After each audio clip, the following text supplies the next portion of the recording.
கருணை கடலோனாகிய நமது குலதெய்வம் பிரம்மபிரகாச மெய்வழி சாலை ஆண்டவர்களின் திருவாக்கானது ஜீவனை காக்கும் திருவாக்கு என்று மெய்வழி குணசேகர முதலியார் அண்ணன் அவர்கள் பகிர்ந்து கொள்கிறார்கள். நாயகமென் வாலகுரு நான் மறையர சுபூரி நல்லிரு லோகமும் நிறைந்த தாயகத்துக்கெத சம்பத்தே அடையாளமுளது தன்மை தன்னிலே அறிந்திடாறு. தாயகத்துக்கெத சம்பத்தே அடையாளமுளது தன்மை தன்னிலே அறிந்திடாறு. காயமதிற்றாக மோக இல்லையே நிற்பாத்து முத்து கண்மணி வாலைக்கென் சொல்லுவார்.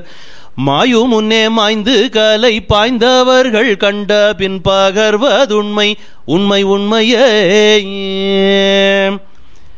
இப்பேற்பட்ட அந்த அதாவது மாயு முன்னே மாய்ந்து கலை பாய்ந்தவர்கள் கண்ட பின் பகர்வதுண்மை உண்மை உண்மையே. அதாவது சாவரு முன் சாப்பழக்கம். முன்ன வந்த எல்லா பெரியோர்களும் அந்த சாவுடைய நேரம் வர்றதுக்கு முன்னாடி அந்த அருந்தலமாகிய சாவுடைய தலத்துக்கு போய் போய் போய் பழகிக்குவாங்க. அது அவங்களுடைய தவத்தினோட விளைவினால, அந்த செருக்குனால, தன்னுடைய ஐயனுடைய அந்த ஒரு பாடுனால அவங்க அந்த பலனை பெற்றாங்க. அவங்கள ஏற்றி வச்சாங்க, அவங்க பெற்றாங்க. ஆனால் இப்போ யாருன்னா நம்ம தவம் பண்ண முடியுமா? தெய்வ உத்தரவு ரொம்ப ரொம்ப ரொம்ப துலக்கமாக இருக்கு. இந்த கலியுகத்தில் யாராலும் எவராலும் என்ன எப்பேற்பட்டவராலையும் தவம் செய்ய முடியாது முடியாது முடியவே முடியாது. யாருன்னா ஒருத்தர் அந்த மாதிரி சொன்னாங்கன்னா நம்மளை ஏமாத்துறாங்க, சத்தியமாக தெரிஞ்சுக்கலாம், ஏமாத்துறாங்க. அப்போ அந்த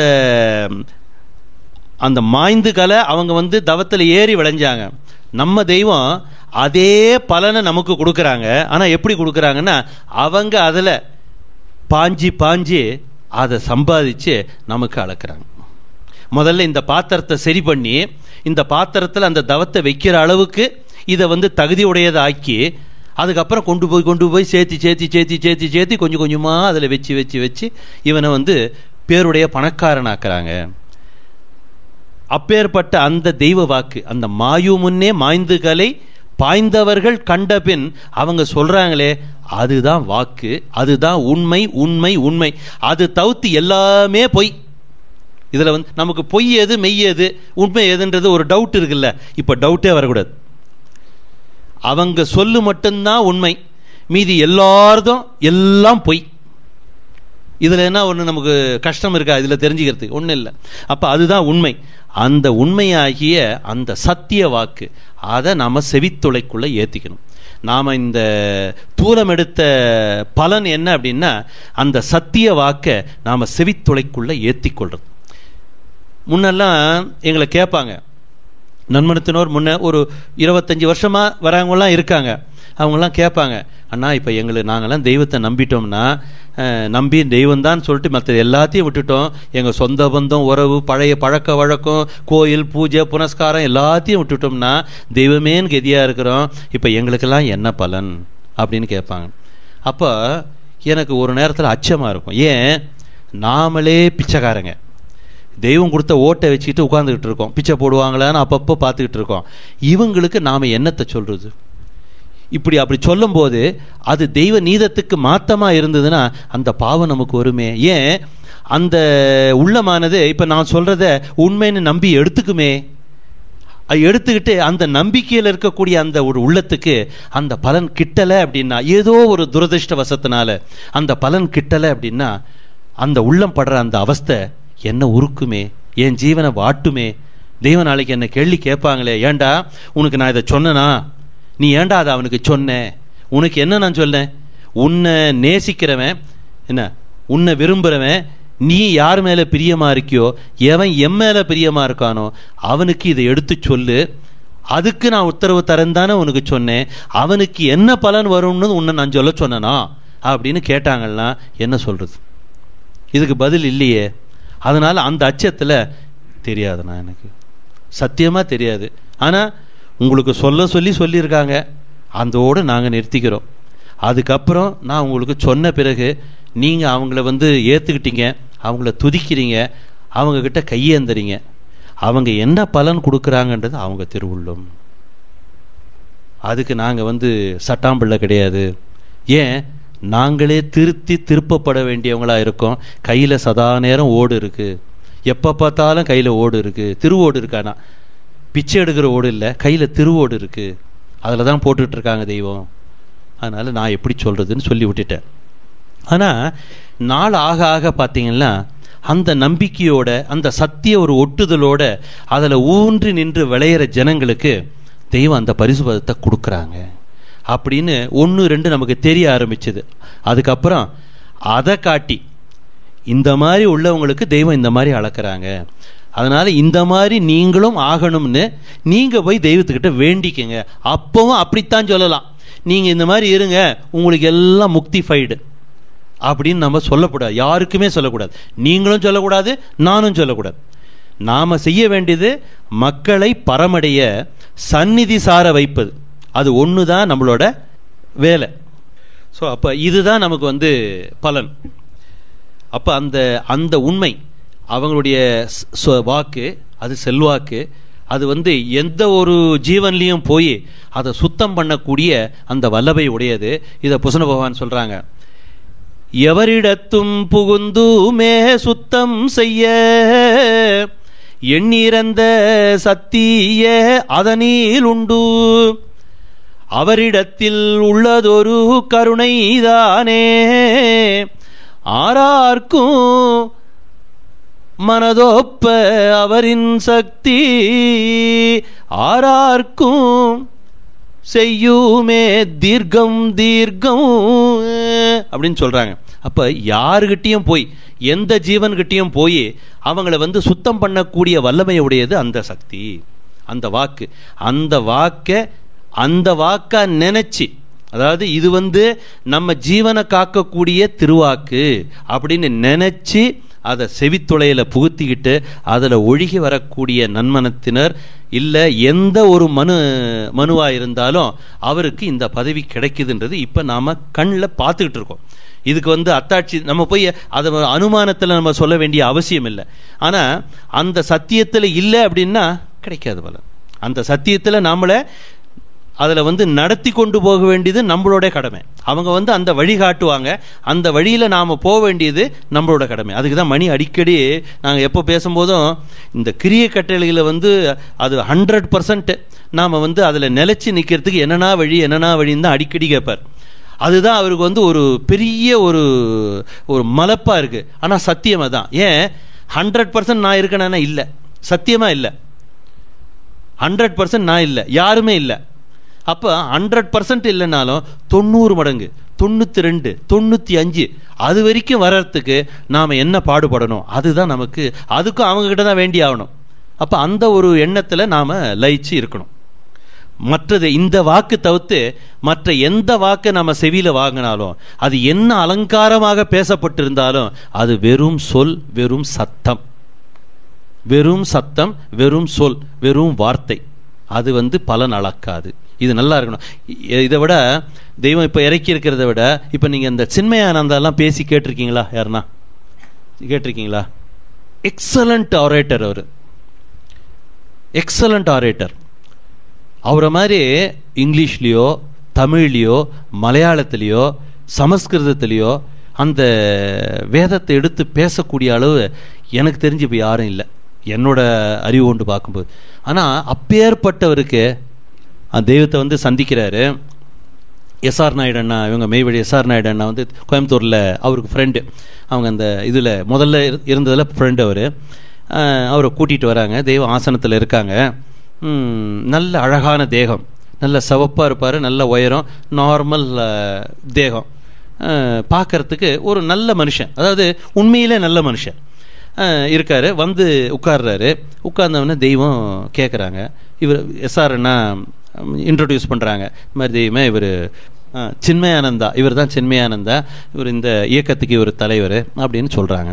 உங்களோட தொழில் என்னன்னு கேட்குறாங்க. அவர் இந்த பகவத்கீதையை பிரசங்கம் பண்ணுறது அப்படின்ற. அப்போ பிடிக்கிறாங்க. பகவத்கீதைனா என்னன்னு கேட்குறாங்க. பகவானுடைய உபதேசம் பகவத்கீதை. கீதைனா உபதேசம். அப்போ பகவானுடைய உபதேசம் பகவத்கீதைன்னா நீ அதை எடுத்து சொல்கிறேன்னு சொல்லியே நீ பகவானா அப்படின்னு ஒரு கேள்வி கேட்டோன்னே, இது வரைக்கும் அவர் அந்த கேள்வி அவரோட ஆயுசு காலத்தில் கேட்டதில்லை. அவருக்கு அப்படியே ஸ்தம்பிச்சு நின்று போகிறார். அப்புறம் நிறைய, அதாவது ராகரக வர்ஷிப்பு, அது கொஞ்சம் நஞ்சம்னு சொல்ல முடியாது. ஏன்? அந்த அறிவுடைய தூலம் அது. அந்த அறிவுடைய தூலத்துக்கு அந்த அறிவாகார தூலமானது அது இறக்குது.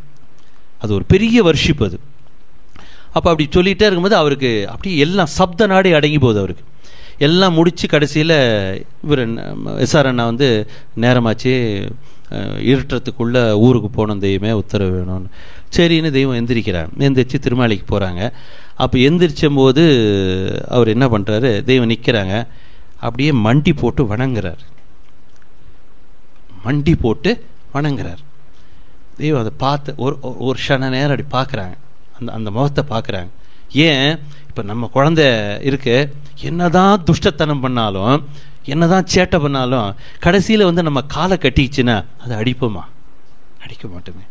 ஒரு நர ஜென்மத்தில் பெற்றெடுத்த இந்த குழந்தை மேலே நமக்கு அவ்வளோ ஒரு பிரியம் இருந்ததுன்னா, அவங்க அந்த உயிரை நினச்சி உண்டாக்கியிருக்காங்க. ஒரு உயிரையும். நம்ம உயிர் சாதாரணம் நினைக்காதீங்க. சும்மா ஏதோ ஒரு கல்யாணமாச்சு நமக்கு குழந்தை பிறந்தது அப்படின்னு தயவு செய்து யாரும் சத்தியமாக நினைக்காதீங்க. அந்த உயிரை தெய்வம் நினைச்சு உண்டாக்குறாங்க. அந்த 86 லட்சம் கோடியில் ஒரே ஒரு தூலமானது, ஒரே ஒரு ஜீவனானது இந்த மனித தேகத்தை எடுக்குதுன்னு உத்தரவு பண்ணுறாங்க. மீதி அத்தனையும் அழிஞ்சு போகுது. அப்போ இந்த உயிரை நாம் லேசாக நினைக்கக்கூடாது. அப்போ அதை நினைக்கிறாங்க, இவன் இவ்வளோ தூரம் மண்டி போட்டானே, இவனுக்கு இது கிடைக்கணுமேன்னு நினைக்கிறாங்க. அப்புறம் கிளம்பி போயிட்டான். ஏன்னா சட்டம் கேட்கணும், இவர் தான் கேட்டாகணும். இப்போ எனக்கு வேணும், தெய்வமே எனக்கு வேணும்னு சும்மா கையை எடுத்துருந்தாருன்னா கொடுத்துருப்பான். அந்த அளவுக்கு தெய்வம் இறங்கி இருந்தாங்க. ஆனால் அவருக்கு அது தெரியல, தோணலை. அவருடைய விதிவசமா அவருடைய இதுவான்னு தெரியல. அவருக்கெல்லாம் கிடைச்சிருந்ததுன்னா உண்மையில நான்லாம் ரொம்ப சந்தோஷப்பட்டிருப்பேன். நல்ல மனுஷன். தெய்வம் திருமலைக்கு போயிட்டாங்க. திருமலைக்கு போயிட்டோம். அவங்க திருவுள்ள அதை டைஜஸ்ட் பண்ண முடியல. என்னடா இவ்வளோ தொலை வந்துட்டு 3 ஹவர் பேசுகிறாங்க, பேசிட்டு இவன் கிளம்பி போகிறானே அப்படின்னு நினைக்கிறாங்க. திருமாலியில் உள்ள அந்த சின்ன என்ட்ரன்ஸ் இருக்கு இல்லையா, அந்த என்ட்ரன்ஸில் தெய்வம் எப்பவுமே போவாங்க. இந்த சைடு நம்ம போகிற சைடு கிணத்து பக்கம் தெய்வம் எப்பவுமே போக மாட்டாங்க, இந்த சைடு தான் போவாங்க. அப்போ அந்த இடத்துல போயிட்டு அந்த வாசலுக்கு நின்று உள்ள கால் எடுத்து வைக்கிறாங்க. கால் எடுத்து வெளியில் வச்சு திரும்புகிறாங்க. திரும்பி அவரோட திசை, அவர் நம்ம இந்த அரவலம் ஸ்டார்ட் பண்ணுறோம்ல, அந்த இடத்துக்குள்ள மண்டி போட்டு இருக்கார். அங்கேயே மண்டி போட்டு நிற்கிறார். திரும்பி பார்த்துட்டு, அழகான தேகம் என்ன அழிச்சு போடாதே, திரும்பி வா, தப்பிச்சுக்குவே அப்படின்னு உத்தரவு கொடுத்தார். திரும்பி வரல. எதுக்கு சொல்ல வரேன்னா, அப்பேற்பட்ட ஒரு அறிவு உள்ளவர் அவர், அந்த வல்லமை உடையவர், வாக்கு வன்மை உடையவர். அவர் வாக்கு பலிக்கலையே ஒரு ஜீவனுக்கு இல்லையே. ஆனால் தெய்வத்தை ஒரு கொங்கத்தனமாக கூமட்டத்தனமாக தெய்வமேனு கையேந்தறதுக்கு அவங்க வாக்க வாங்குற அந்த ஜீவனுக்கு பரிசுத்த பிரயாணம். பரிசுத்த பிரயாணம்னா ஜீவன் முக்தியோடு கூடிய தேக முக்தி கிடைக்குது. அது எப்பேற்பட்ட வாக்காக இருக்கு. இந்த அளவில் நாம் நிறைய படிக்கிறோம்.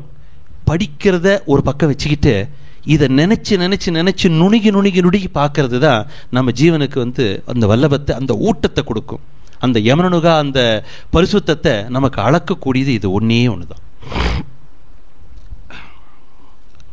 எதுக்கு சொல்ல வந்தேன், எந்த ஒரு அலங்காரமான ஒரு வாசகமாக இருந்தாலும் இப்போ அடுக்குமொழியில் பேசுகிறாங்க, பலன் இல்லை.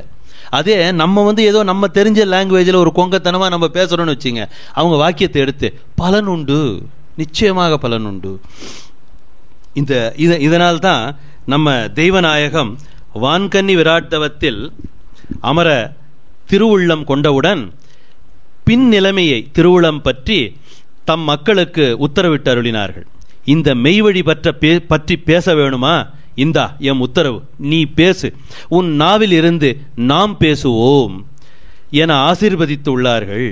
எனவே அதனால தான் இந்த ஒரு வாக்கியத்தினால தான் எனக்கு இது நான் முதல்லலாம் இப்படி நான் பண்ணதில்லை. ஒரு ஸ்டேஜில் ஐயோ நம்ம இப்படி எடுத்து ஒரு சரமாரியாக நம்ம இஷ்டத்துக்கு அவங்க வாக்கை நம்ம பேசுகிறோமே, அவங்கக்கிட்ட உத்தரவு வாங்கிட்டு பேச வேணாமா அப்படின்னு ஒரு நினைவில் ஒரு தோன்றின பிறகு தான் நான் இதை செய்ய ஆரம்பித்தேன். எதுக்கு சொல்லனா, அவங்க உன்னைக்கு இதை பற்றி பேசணுமா, இந்தா என் உத்தரவுங்கிறாங்க. அப்போ உத்தரவு வாங்கிக்கிட்டு பேசணும்ன்றது அதில் கோடிட்டு காட்டுறாங்கல்ல தெய்வம். அப்போ நம்ம அது இல்லாத எப்படி பேசலாம்? தப்பு இல்லையா அது? என ஆசீர்வதித்து உள்ளார்கள். எனவே அந்த ஆசீர்வாதம் இல்லாமல் இந்த மெய்யை நாம் எவ்வளவு ராகரகமாக எழில் கொடுத்து பேசினாலும் அது எந்த ஜீவனையும் தொடாது, தொடாது, தொடவே தொடாது. மற்ற பெரியோர்கள் இறக்கி வைத்தது எப்படி இவனுக்கு, அதுவும் அவங்க உயிரை காவு கொடுத்து தானே இறக்கி வச்சாங்க, அவனுக்கு ஏன் அது பலன் கொடுக்கல? ஏன் அப்படின்னா, எப்படி இவனுக்கு பலன் இல்லாமல் போச்சோ அப்படித்தான் இதுவும். என்னே நமது குலதெய்வம் அவர்களின் பெருந்தயவு. ஏன், அவங்க சொன்ன அந்த கட்டுக்குள்ள, அந்த உத்தரவுக்குள்ள இருந்தாதான் இது பலிக்கும். தெய்வீகத்தில் குறை என்பது என்ன, குற்றம் என்பது என்ன என்பது பற்றி பகிர்ந்து கொள்கிறார்கள். கொஞ்ச நாளைக்கு முன்னே அந்த குறைன்னு சொன்னோம், குற்றம்னு சொன்னோம். ஒரு இடத்துல ஏதோ வரும்போது அந்த 2 வார்த்தை இருக்கு தமிழ்ல. குறைனா என்ன, குற்றம்னா என்ன? குறை மனத்து பிழை ஒதுக்கி பழகி தேர்ந்த குருகுலாதிபர் மரபின் குணக்குன்றேற்றம். அந்த குறை மனம் நமக்கு இயல்பா தாய் தந்தைகிட்ட வந்த இந்த தூலத்தினோட லட்சணம் என்ன அப்படின்னா குறை மனம். இது குறையாதான் இருக்கும். தெய்வம் அடிக்கடி சொல்லும்போது, எதுனா யாருன்னா தப்பு பண்ணிட்டாங்க வந்து பிராயச்சித்தம் பண்ணும்போது கேட்பாங்க, தெய்வமே நான் தப்பு பண்ணிட்டேன் தெய்வமே, தெரியாத தெய்வமே, தெரியாத பண்ணிட்டேன் தெய்வமே. ஆமாடா, அவன் என்னடா பண்ணுவான், அவன் குறதேகம்டா, அவனை சொல்லி என்னடா குத்தம், அவன் தாய் தந்தை கொடுத்தது குறதேகம், அதை வச்சுத்தானடா அவன் இதை வந்து மேஞ்சி ஆகணும், சரி சரி அப்படின்வாங்க. அப்போ பிராயச்சித்தம் கொடுக்கறதுக்கு அந்த திருவுள்ளம். அப்போ ஏன்னா இந்த இயல்பா இந்த தேகத்துக்கு உள்ள இந்த குறைய அவங்க ஒரு பொருட்டா மதிக்கிறது இல்லை. ஏன், அது இவனோட தேகத்தில் இருக்கு. ஏன், ஒரு நாளையில் 24 மணி நேரம் 20 மணி நேரம் நெருக்கி பிடிச்சி நாம் உட்காந்துருக்கலாம். என்ன, அடுத்த 2 மணி நேரம் படுக்கலைன்னா பைத்தியம் முடிச்சிடும் மறுநாள். இது தேகத்தினோட இயல்பு, குறதேகம். அந்த அவங்கள போல வந்து அந்த நித்திரையை வென்றவங்க இல்லை நாம். அவங்க அந்த தேகத்தையே குறதேகத்தை நிறை தேகமாக மாற்றிக்கிட்டாங்க, பூரணர் ஆயிட்டாங்க. நமக்கு அது இல்லை. அதனால் இந்த குறைன்றது தூலத்தில் இயல்பாக உள்ளது.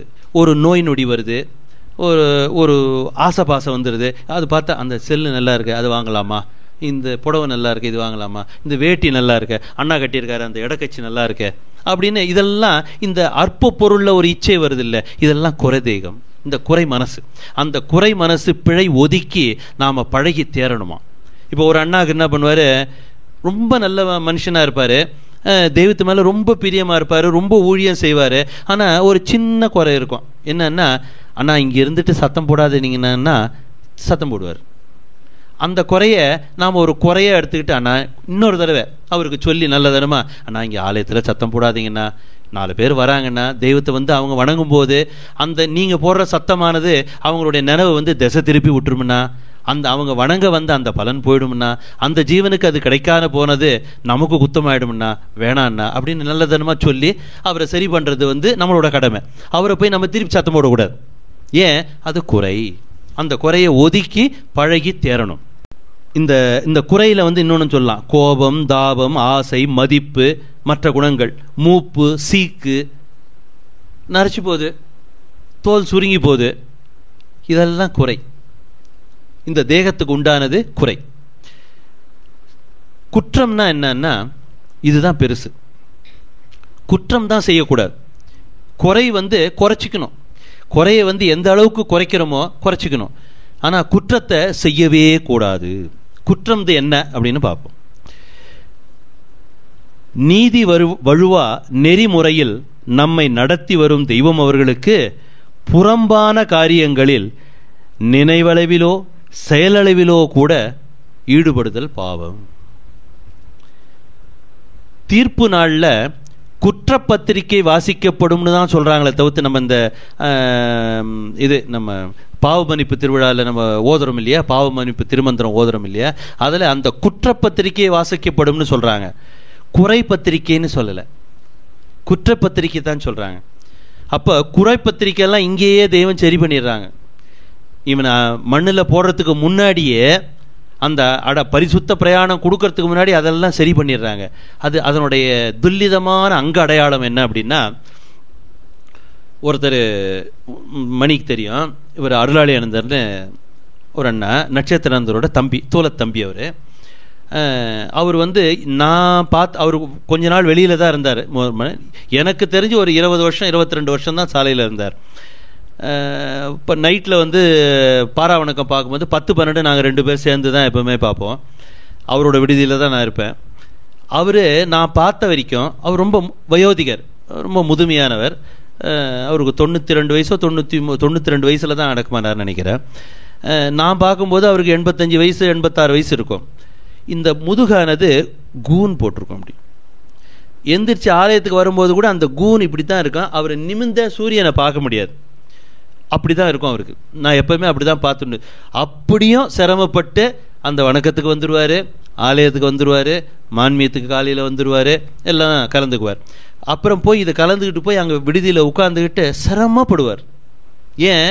அந்த தூலத்தில் உண்டான அந்த துன்பம், அதுக்கு துன்பப்பட்டுக்குவார். பரவாயில்ல, தூலம் துன்பப்பட்டாலும் பரவாயில்ல அப்படின்னு அவர் இருப்பார். அவர் அடக்கமான போது காலில் அவருக்கு ஒரு புண்டு அடிபட்டுடுச்சு. கீழே அங்கே எங்கேயோ கீழே வச்சிருந்தது ஒரு கத்தியோ ஒரு இரும்போ பட்டுடுச்சு. அது அவருக்கு புண்ணு, அவர் கொஞ்சம் சுகர் இருந்தது, புண்ணு ஆறலை. அதை கட்டு போட்டுட்ருப்பார். நான் கூட சில ஆயின்மெண்ட் கொடுத்து அவருக்கு நானே கட்டு போட்டு விடுவேன். சில நேரத்தில் அவருக்கு குறிஞ்சி கூட பண்ண முடியாது, நான் கட்டு போட்டு விடுவேன். அப்போ சொல்லுவார், எனக்கு அழுவார். ஏன் நான் அழுவுறீங்க அப்படின்னா, எனக்கு காலுக்கு கட்டு போட முடியல, ஆனால் எனக்கு என் உயிர் மேலே ஒரு பாசம் வச்சு ஒரு பிரீதி வச்சு தெய்வம் தான் ஒரு பிள்ளைய அனுப்பிச்சு எனக்கு கட்டுப்போட வைக்கிறாங்களே, அவங்க பெருந்தெய்வம், நான் என்னன்னு சொல்லுவேன் அப்படின்னு அழுவார். அதாவது அதுதான் கரெக்டான முறை. நான் செய்கிறேன்னா நான் செஞ்சதை அவர் எடுத்துக்கூடாது.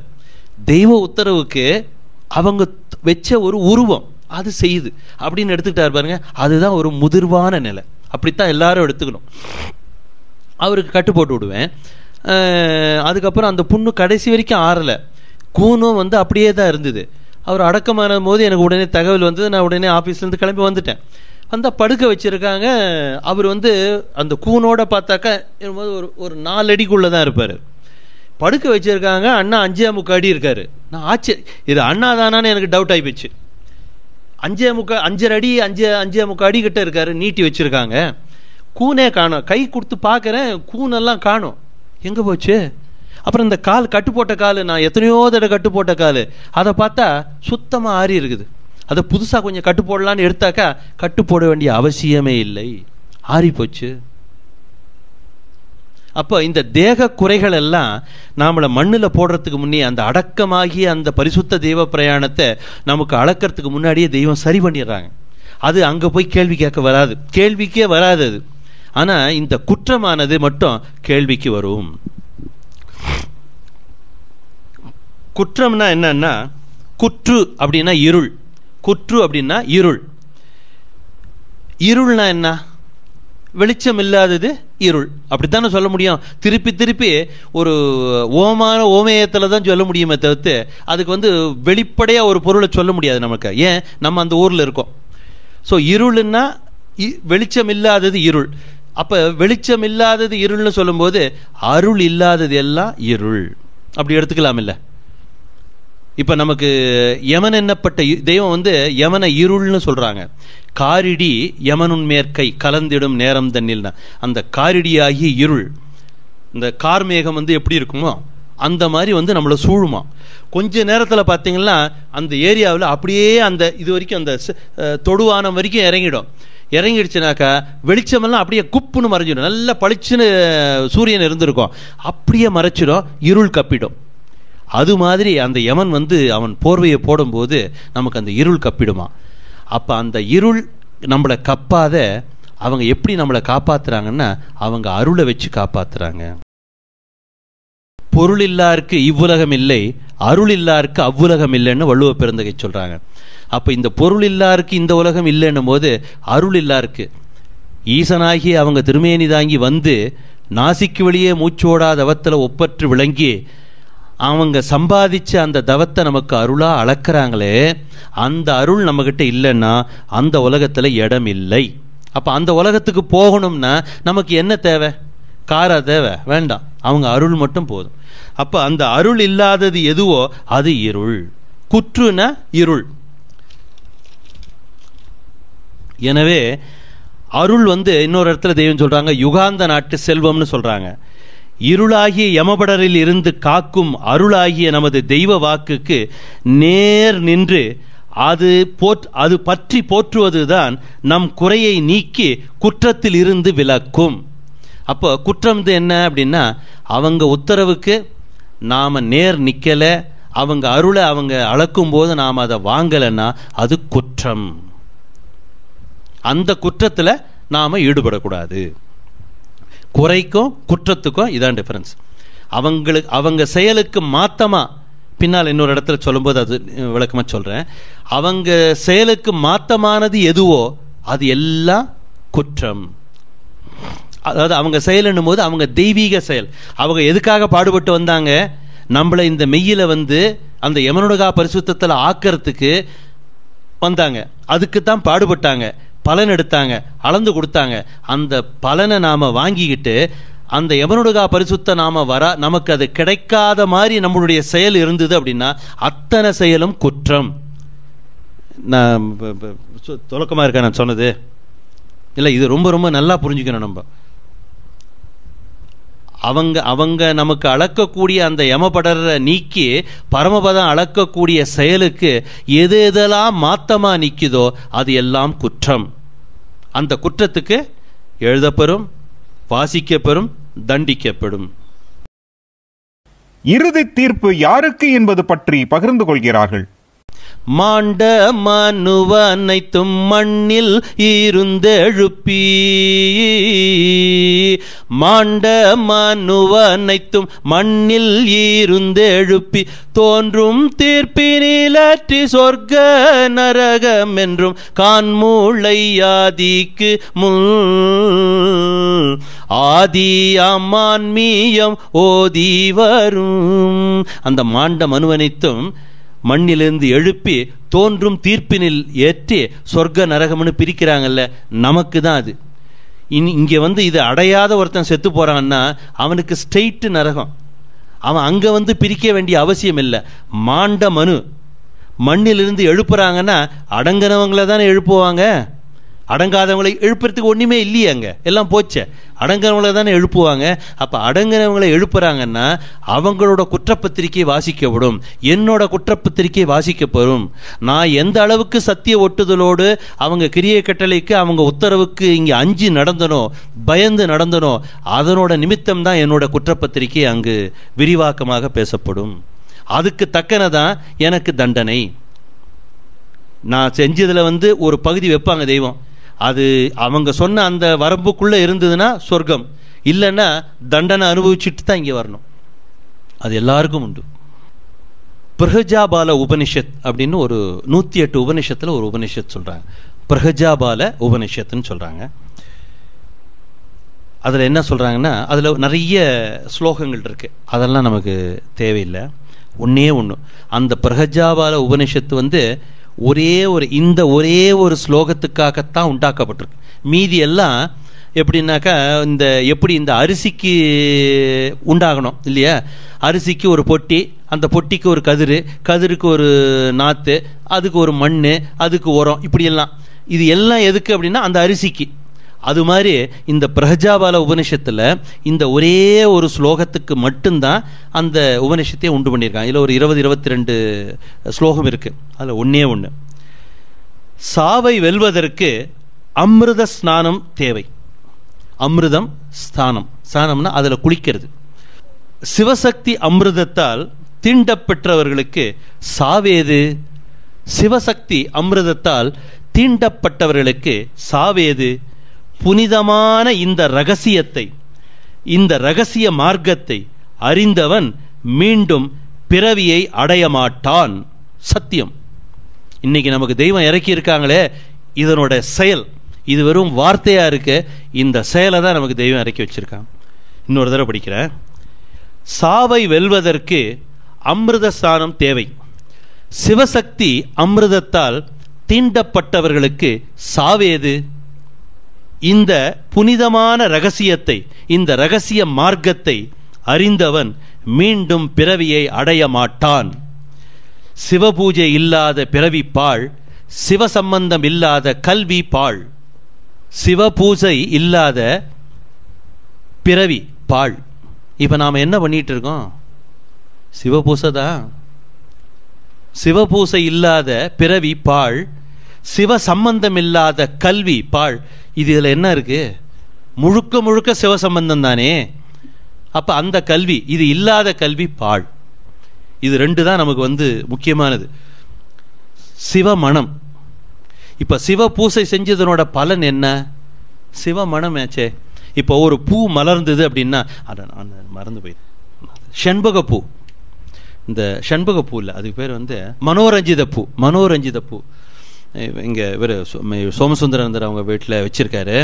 அது எங்கேருந்தோ பாவம் கொண்டு வந்து வச்சுருக்காரு. பாவம் நல்லா அதுக்கு டெய்லி அவர் பசியாடுறாரோ இல்லையோ அதுக்கு டெய்லி தண்ணி ஊற்றிட்டு இருப்பார்.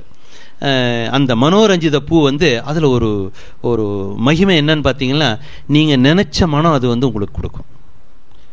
இறைவனோட நம்ம தெய்வத்தோட வல்லவம் என்னதுன்னு பாருங்கள். இந்த உயிர் நினைக்கிற அந்த மனத்தை உங்களுக்கு கொடுக்கக்கூடிய ஒரு பூவை உண்டாக்கியிருக்காங்களே, என்ன பெரிய கருணை! இது ஒன்று போதுமே அவங்க நம்ம மேலே வச்சிருக்கிற அந்த கருணை. அந்த பூ எப்படி இருக்கும்னு பார்த்தீங்கன்னா, அதுக்கு 5 இதழ் இருக்கும். இந்த மொட்டு மாதிரி இப்படி இருக்கும். அந்த மொட்டில் பார்த்தீங்கன்னா இப்படி பார்த்தீங்கன்னா தெரியாது. அந்த ஒரு காலங்காத்தால் அந்த ஒரு நேரத்தில் அப்படி பிரியும், லைட்டாக பிரியும். அப்படி பிரியும் போது அப்படி உள்ளே எட்டி பார்த்தீங்கன்னா 4 ஓட்டை இருக்கும். 5 இதழ் இருக்கும், 4 ஓட்டை இருக்கும். அதாவது 4 ஜன்னல். ஓட்டைன்னு சொல்லக்கூடாது, அது ஜன்னல். 4 ஜன்னல் இருக்கும். அந்த ஜன்னலை இந்த இதழ் அப்படி மூடி இருந்தது, மொள்ளமாக அப்படி இருக்கும். அந்த ஓட்டை அதுக்குள்ளே தான் மகரந்தம் இருக்கும். ஸோ இது அப்படி மொள்ளமாக விரியுமா. அது அந்த விரியக்கூடிய, அது எப்போ விரியும்னு தெரியாது.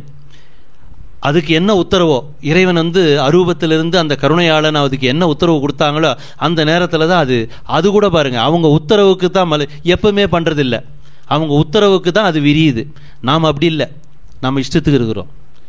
அதனால தான் அவங்க உத்தரவுக்கு நாம் பணியணும்னு மணி அடிக்கடி சொல்லிகிட்டு இருக்கிறது அதான். அப்போ அவங்க உத்தரவுக்கு அது அந்த நேரத்துக்கு விரியுது. அது விரிய நேரம் பார்த்து, ஏன் அவங்க உத்தரவுக்கு அது விரியுது, அதனால் அது விரிகிற நேரம் பார்த்து எங்கேயோ ஒரு இடத்துலேருந்து காற்றுலேருந்து ஒரு மனமானது அதில் அந்த மகரந்தத்தில் சேருது.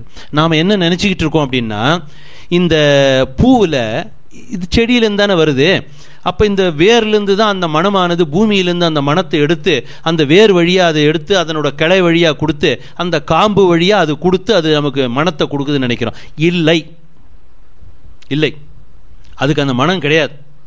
பூவினிற் கந்தம் பொருந்தியவாறு போல் ஜீவனுள்ளே சிவமணம் பூத்தது. அவை பிராட்டி சொல்றாங்க. இது அதாவது தெய்வம் சில பெரியோர்களோட நாமத்தை அடிக்கடி சொல்லுவாங்க. அதில் அவை பிராட்டி ஒருத்தங்க. ஆனால் நான் நினச்சி பார்த்துக்குவேன், அந்த அக்கா எவ்வளோ பெரியவங்க அப்படின்னா, தெய்வத்தினோட அவங்க திருமணி நாவில் அவங்க நாமத்தை வர வைக்கிற அளவுக்கு அவங்க அந்த சத்தியத்தில் இருந்திருக்காங்க. அக்கா உண்மையிலேயே நான் நேருக்கு நேரம் அக்காவை பார்த்தேன்னா அவங்களுக்கு நமஸ்காரம் சொல்லுவேன் அப்படின்னு எனக்குள்ள நான் நினச்சிக்குவேன். ஏன்னா அவ்வளவு அந்த சத்திய ஒட்டுதல், அதுதான் அந்த ஒட்டுதல் தான் அந்த வாக்கு வல்லமையை கொண்டு காட்டுது. பூவினிற் கந்தம் பொருந்தியவாறு போன் ஜீவன் உள்ளே சிவமணம் பூத்தது. அப்போ பூவில் மனம் தானாக வெளியில் வரல, அது எங்குந்தோ இப்போ ஒரு ஈ என் மேலே உட்காருதுன்னா எங்குந்தோ தானே ஈ என் மேலே உட்காருது, எனக்குள்ளேருந்து ஈ உட்காருதா? இல்லை. அது மாதிரி பூவினிற் கந்தம் பொருந்தியவாறு போன்னா அது எங்கிருந்தோ வருது, இதில் பொருந்துது. நாம் ஒருத்தருக்கு சொல்லிக்கிட்டே இருப்போம். ஒருத்தர் தெய்வத்தினோட வாக்கியத்தில் ஒன்று எடுத்து சொல்லுவார்.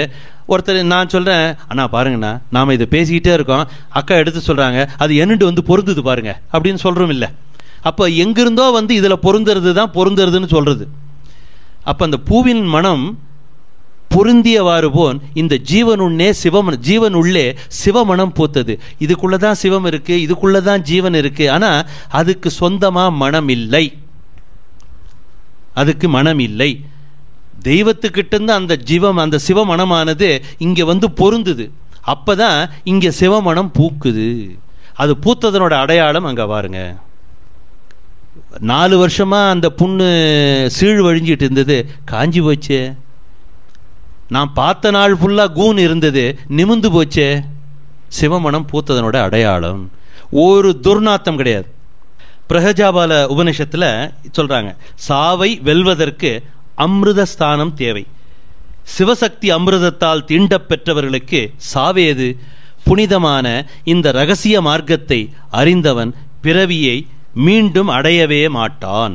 சிவபூசை இல்லாத பிறவிபாள், சிவசம்பந்தமில்லாத கல்விபாள்.